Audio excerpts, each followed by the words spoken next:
So guys, the time is currently 5:30.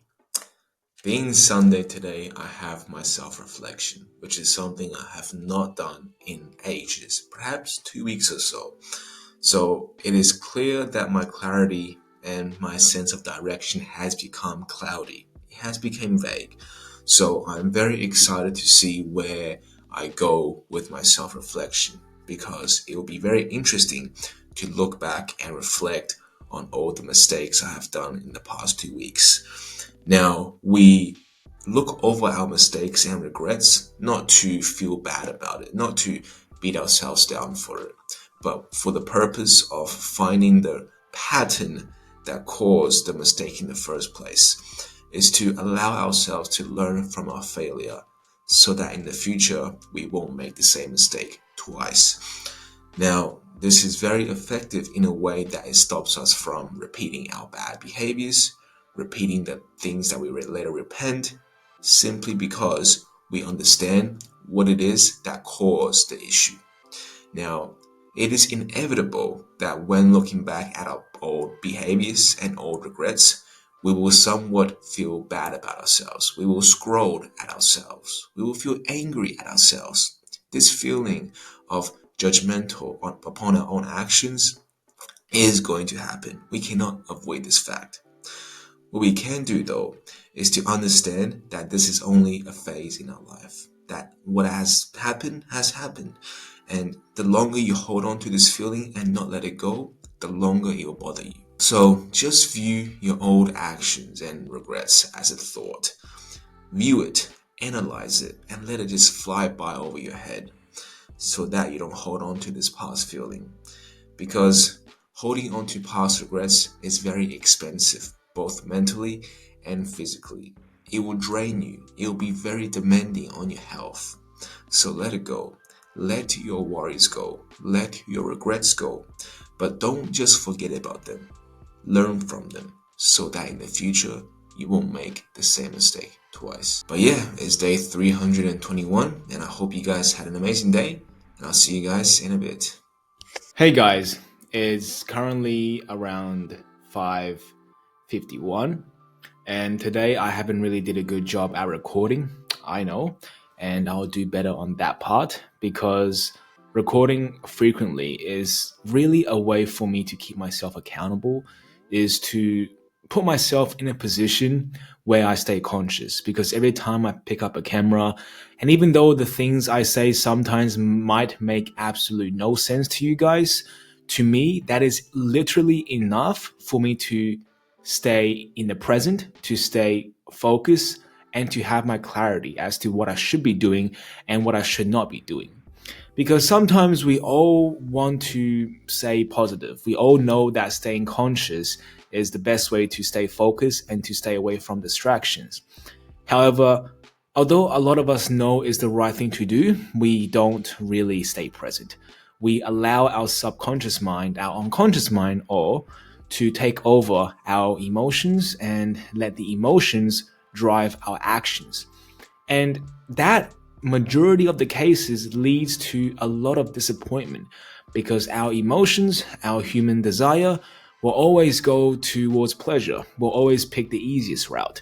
So to really stay present is honestly a very easy thing to do. All you have to do is just be present, right? Is to tell yourself, is to speak out loud and note down what you have to do next. But because we know once we stay present, once we choose to be in the present, we have to face what is uncomfortable. We have to face the things we have been procrastinating about. So instead of wanting to feel this wave of fear or doubt that can hold you back, we choose to not stay present. We choose to let our subconscious mind guide us. So we don't speak out loud, or we don't read our goals, or we don't journal. We do whatever we can to numb ourselves from facing our reality.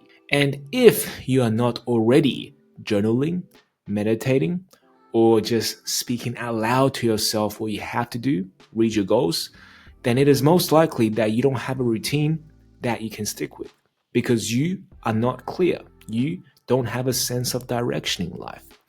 And without filling your free time with positive energy and positive thinking, then you open the gates to negative influence. That means you allow doubt, fear, and worry to hold you back from achieving greatness. So, the main reason I figured that we allow distractions to guide us is simply because we don't want to be clear. We don't want to be focused. Therefore, we do everything in our power to not stay in the present. And that is much easier when we don't do the things that is going to give us clarity, peace, and just well-being. The problem really, I believe, is not that the urges or desires are the cause of our distractions, but rather we accepted our distraction already. And when somebody makes up their mind that they choose to self-sabotage that day, it will require way too much energy, or matter of fact, it may not even be convincible to let that person change his peace of mind. Because when somebody, and I'm sure you guys have felt this the same way too, when you made up your mind on something, you will not go back and look back. You will go ahead and then allow your feelings to guide you to whatever it is you have thought you want to do. And to pull yourself back from this is very difficult. It requires a tremendous amount of willpower. It requires a tremendous amount of discipline. So the issue isn't that we have a problem with distractions. The issue isn't that we have a problem with not being able to overcome our urges. The problem is we choose to not be present. We choose to not face the reality of life. And that is the problem. You see, we otherwise would not be distracted by any other vices out there if we just choose to stay present. If we choose to stay focused and we choose to prioritize what we should do, that is going to be the difficult thing and the hard thing that is going to make us better.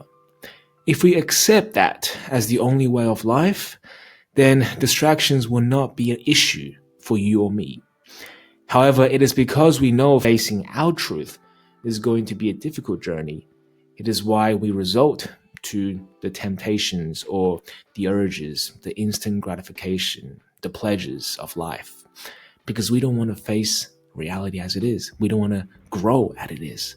So the point of this video I'm trying to make today is that we don't have a problem with distractions. We have a problem with staying in the present.